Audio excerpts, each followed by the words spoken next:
Angeline Nocos.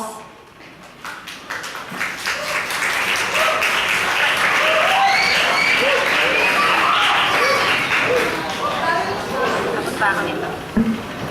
Parang tapos. Magsitayo po muna tayo para sa isang panalangin.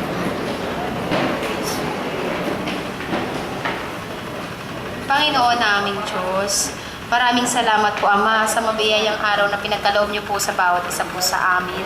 Lalo't higit sa lahat po sa may kaarawan ngayon. Ama, hindi man po naging buo.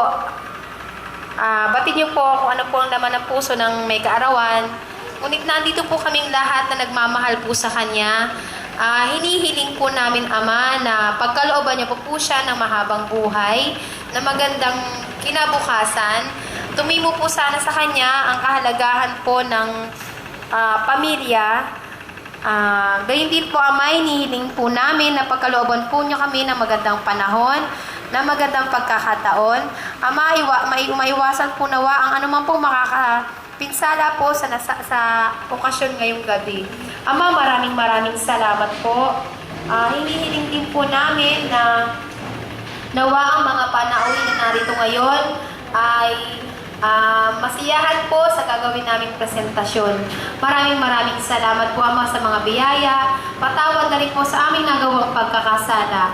Ang lahat ng ito, Ama, aming hinihiling sa tanging pangalan ng iyong bugtong na anak na si Kristo Jesus. Amen.